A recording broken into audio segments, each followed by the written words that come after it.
विष्णवे नमः।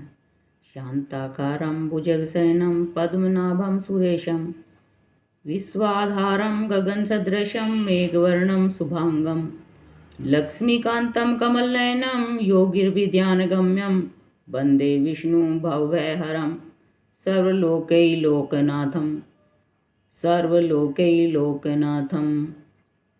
बोल विष्णु भगवान की जय। बृहस्पति देव की दूसरी कथा। प्राचीन काल में एक बहुत ही निर्धन ब्राह्मण था। उसके कोई संतान नहीं थी। वह नित्य पूजा पाठ करता था, परंतु उसकी स्त्री बहुत मलिनता के साथ रहती थी। वह न पूजा करती थी और न ही किसी स्नान करती थी और न किसी देवता का पूजन करती थी। प्रातःकाल उठते ही सर्वप्रथम भोजन करती थी, बाद में कोई अन्य कार्य करती थी। ब्राह्मण देवता इस बात से बहुत दुखी थे। पत्नी को बहुत समझाते, किंतु उसका कोई परिणाम न निकलता। भगवान की अनुकंपा से एक समय उस ब्राह्मण की पत्नी गर्भवती हुई और 10वें महीने एक सुंदर कन्या को जन्म दिया। निर्धन ब्राह्मण कन्या के जन्म से बहुत दुखी हुआ। धीरे धीरे ब्राह्मण की कन्या बड़ी होने लगी। बचपन से ही उस कन्या की रुचि भगवान विष्णु की पूजा में थी। वह प्रातः उठते ही स्नान आदि करके भगवान विष्णु की पूजा करने मंदिर जाती थी। बृहस्पतिवार को व्रत करके विधिवत पूजा पाठ करती थी। पूजा पाठ के बाद वह पढ़ने के लिए पाठशाला में जाती थी। घर से चलते हुए वह मुट्ठी भर जौ साथ लेकर जाती और पाठशाला के रास्ते में थोड़े थोड़े जौ गिराती जाती थी। जब वह पाठशाला से घर लौटती तो वह जौ सोने के दाने के बदले हुए मिलते थे। लड़की सभी सोने के दाने बीन लाती थी। एक दिन जब वह सोने के दानों को साफ कर रही थी तो उसकी माँ ने कहा, बेटी, सोने के दानों को साफ करने के लिए सोने का सूप भी होना चाहिए। अगले दिन बृहस्पतिवार था। उसने भगवान बृहस्पति देव की पूजा करते हुए प्रार्थना की, हे भगवान, यदि मैंने आपका व्रत विधिवत किया हो तो मुझे सोने का सूप दे दो। भगवान बृहस्पति देव ने उसकी मनोकामना पूरी करने का वचन दिया। पाठशाला से लौटते समय उसे रास्ते में सोने का सूप पड़ा मिला। घर लौटकर सोने का सूप अपनी माँ को दिखाकर वह सोने के दाने साफ करने लगी। उसी समय नगर का राजकुमार उसके घर के पास से होकर गुजरा। उस सुंदर लड़की को सोने के सूप में जौ साफ करते हुए देख राजकुमार उस पर मोहित हो गया। महल में लौटकर राजकुमार ने राजा से उस लड़की से विवाह करने की इच्छा प्रकट की। तो राजा ने ब्राह्मण को महल में बुलाकर राजकुमार से उसकी लड़की के विवाह की बात कही। ब्राह्मण तैयार हो गया। धूमधाम से उस लड़की का विवाह राजकुमार से हो गया। दुल्हन बनकर ब्राह्मण की लड़की महल में चली गई। लड़की के चले जाने से ब्राह्मण फिर निर्धन हो गया। उसे कई कई दिन भोजन भी नहीं मिलता था। बहुत दुखी होकर ब्राह्मण एक दिन अपनी बेटी के पास गया। उसने पिता की से निर्धनता का समाचार सुनकर उसे बहुत सा धन देकर उसने पिता को विदा कर दिया। उस धन से ब्राह्मण के कुछ दिन तो आराम से गुजर गए, लेकिन जल्दी ही फिर भूखों मरने की हालत हो गई। ब्राह्मण अपनी लड़की से धन लेने के लिए महल में पहुंचा।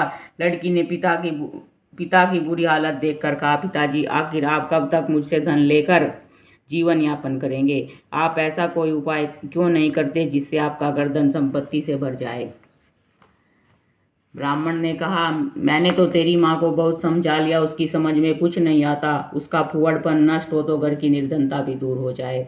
तब कुछ सोचकर लड़की ने पिता से कहा, पिताजी, आप कुछ दिनों के लिए माँ को मेरे पास लिवा ले आओ। तब कुछ सोचकर ब्राह्मण पत्नी को लड़की के पास महल में छोड़ आया। लड़की ने अपनी माँ से कहा, माँ, तुम कल प्रातः उठकर स्नान आदि करके भगवान बृहस्पति देव विष्णु जी की पूजा अवश्य करना। पूजा करने से तुम्हारी निर्धनता अवश्य दूर हो जाएगी। लेकिन उसकी माँ ने उसकी कोई बात नहीं मानी। तब क्रोधित होकर लड़की ने अपनी माँ को एक कक्ष में बंद कर दिया। सूर्योदय के समय माँ को उठाकर जबरदस्ती उसे स्नान कराया और फिर मंदिर में ले जाकर भगवान बृहस्पति देव की पूजा कराई। कुछ दिनों तक ऐसा करने से माँ की बुद्धि में परिवर्तन हुआ और वह स्वयं बृहस्पतिवार का व्रत रखने लगी। उसके व्रत रखने से ब्राह्मण के घर में भगवान विष्णु की अनुकंपा से धन की वर्षा होने लगी। दोनों पति पत्नी धन संपत्ति पाकर आनंद पूर्वक जीवन यापन करने लगे। दोनों पति पत्नी धन संपत्ति पाकर आनंद पूर्वक जीवन यापन करते हुए विष्णु धाम को चले गए। लक्कड़हारा बने राजा ने उस साधु से भगवान बृहस्पति देव की यह कथा सुनकर बृहस्पतिवार का व्रत करके भगवान विष्णु की पूजा की। उस दिन से उसके सभी क्लेश दूर हो गए, लेकिन अगले बृहस्पतिवार को कामकाज में अधिक व्यस्त होने के कारण उसने भगवान बृहस्पति देव का व्रत नहीं किया। भगवान बृहस्पति देव लक्कड़हारे से क्रोधित हो गए और भूल की सजा दी। उस दिन नगर के राजा ने नगर में घोषणा करके सबको सूचित किया, प्रत्येक नागरिक मेरे महल में भोजन करने आए।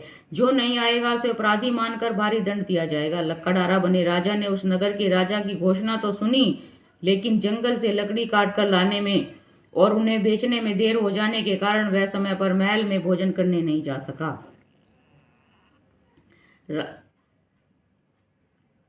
अतः राजा के सैनिक लक्कड़हारे को पकड़कर महल में ले गए। राजा ने उसे महल के एक कक्ष में बैठाकर भोजन कराया। उस कक्ष में एक खूंटी पर रानी का सोने का हार लटका हुआ था। लक्कड़हारा अकेला उस कक्ष में भोजन कर रहा था। तभी उसने एक आश्चर्यजनक घटना घटती देखी। देखते देखते वह खूंटी हार को निगल गई। थोड़ी देर के बाद राजा ने हार को गायब देखा तो लक्कड़हारे को कारावास में डलवा दिया।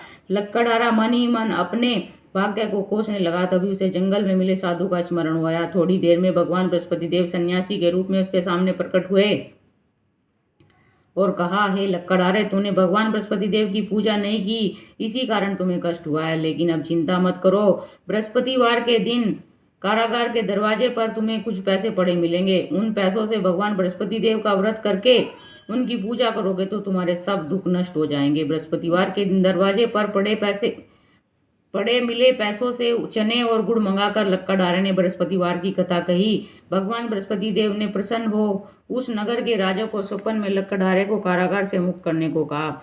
सुबह राजा ने अपने कक्ष में आकर देखा तो खूंटी पर रानी का हार टंगा हुआ था।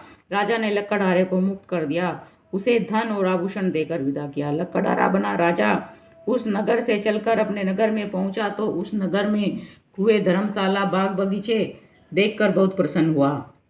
राजा ने किसी से पूछा, ये कोई धर्मशाला किसने बनवाई है? सबने बताया कि ये सब रानी और दासी ने बनवाए हैं। राजा महल में पहुंचा तो रानी ने उनका भव्य स्वागत किया। तब राजा ने निश्चय किया कि सप्ताह में एक बार तो सभी बृहस्पतिवार का व्रत पूजन करते हैं, परंतु मैं प्रतिदिन व्रत किया करूंगा तथा दिन में 3 बार कथा कहा करूंगा। अब राजा हर समय दुसाले में चने की दाल बांधे रहता, दिन में 3 बार बृहस्पतिवार की व्रत कथा कहता। कुछ दिनों के बाद राजा को अपनी बहन की याद आई। एक दिन घोड़े पर सवार होकर राजा अपनी बहन से मिलने चल दिया। अभी राजा नगर के बाहर पहुंचा ही ताकि उसने कुछ लोगों को एक शव को ले जाते हुए देखा। राजा को स्मरण हुआ आया कि आज उसने किसी को बृहस्पतिवार की व्रत कथा नहीं सुनाई है। राजा ने उन लोगों को रोककर कहा, भाइयों, आप सब को ले जाने से पहले मुझसे बृहस्पतिवार की व्रत कथा सुन लें। लोगों ने राजा पर क्रोधित होते हुए कहा, तुम पागल तो नहीं हो? लेकिन कुछ बड़े बूढ़े लोगों ने कहा, अच्छा भाई, साथ में चलते चलते तुम अपनी कथा भी सुना लो।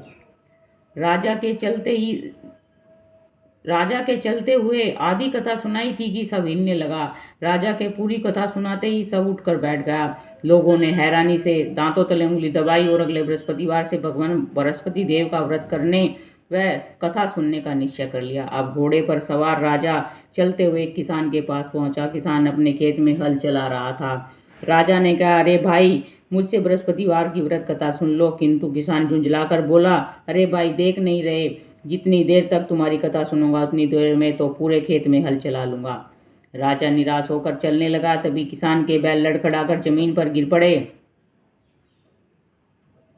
किसान के पेट में भी जोरों का दर्द होने लगा। उस किसान की पत्नी जब खाना लेकर आई तो उसने किसान से इस बारे में पूछा। किसान ने घुड़सवार की पूरी कहानी सुनाई। किसान की पत्नी दौड़ती हुई राजा के पास पहुंचकर हाथ जोड़कर बोली, भैया, मैं तुम्हारी कथा सुनने को तैयार हूँ।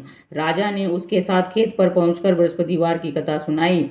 तभी बैल उठकर खड़े हो गए। किसान के पेट का दर्द भी तुरंत ठीक हो गया। राजा अपनी बहन के घर पहुंचा तो उसकी बहुत आवभगत हुई। अगले दिन सुबह उठकर राजा ने देखा घर के सभी लोग भोजन कर रहे हैं। किसी भूखे को बृहस्पतिवार की व्रत कथा सुनाए बिना राजा भोजन नहीं करता था। उसने बहन से कहा, बहन, क्या घर में कोई ऐसा व्यक्ति है जिसने अभी तक भोजन न किया हो? उसकी बहन बोली, भैया, हमारे घर में तो क्या, आपको पूरे नगर में कोई ऐसा व्यक्ति नहीं मिलेगा जिसने सुबह सुबह भोजन नहीं किया हो। तब राजा ने अपनी बहन के घर से निकलकर उस नगर में बिना भोजन किए व्यक्ति की तलाश की। एक गडरिये के घर में उसका बेटा बीमार होने के कारण भूखा रह गया था। राजा ने उसको जाकर बृहस्पतिवार की व्रत कथा सुनाई। कथा सुनते सुनते गडरिया का बीमार बेटा बिल्कुल ठीक हो गया। सबने राजा की बहुत प्रशंसा की। एक दिन राजा ने अपनी बहन से कहा, बहन, अब हम अपने घर जाना चाहते हैं, तुम भी हमारे साथ चलो, कुछ दिन वहां रहकर लौट आना। राजा की बहन ने अपनी सास से पूछा तो सास ने ताने देते हुए कहा, बहू, मायके जाना तो अकेली जाना, मेरे पोतों को नहीं ले जाना। तुम्हारे भाई के कोई संतान नहीं है, कहीं तुम्हारी भाभी मेरे पोतों पर कोई जादू टोना न कर दो। दूसरे कक्ष में बहन की सास की बातें सुनकर राजा दुखी मन से अकेला ही अपने नगर को लौट गया। रानी ने राजा से कहा, आप तो अपनी बहन को साथ लाने की बात कहकर गए थे, फिर बहन को साथ क्यों नहीं लाए? तब राजा ने दुखी होते हुए कहा, रानी, हम निसंतान हैं, हमारे कोई घर आना पसंद नहीं करता। रानी ने राजा को समझाया, हे प्राणनाथ, हमें बृहस्पति देव ने सब कुछ दिया है, अब भगवान बृहस्पति देव हमें संतान भी अवश्य देंगे। बृहस्पतिवार को विधिवत व्रत करते हुए राजा रानी ने भगवान बृहस्पति देव से संतान के लिए प्रार्थना की। कुछ दिनों के बाद उनको स्वप्न में दर्शन देते हुए कहा, हे राजन, तेरी मनोकामना अवश्य पूरी होगी। एक सप्ताह बाद ही रानी गर्भवती हो गई। 10वें महीने रानी ने एक पुत्र को जन्म दिया। राजा रानी जीवन पर्यंत बृहस्पतिवार का व्रत करते रहे। उनके घर में धन की वर्षा होती रही। इस तरह आनंद पूर्वक जीवन यापन करते हुए राजा रानी भगवान बृहस्पति देव की अनुकंपा से मोक्ष को प्राप्त करके सीधे वैकुंठ धाम पहुंच गए। बृहस्पतिवार को विधिवत व्रत करके जो स्त्री पुरुष भगवान विष्णु की पूजा करते हैं, भगवान उनकी सभी मनोकामनाएं पूर्ण करते हैं। इति श्री बृहस्पतिवार व्रत कथा। ओम विष्णु भगवान की जय जय जय श्री।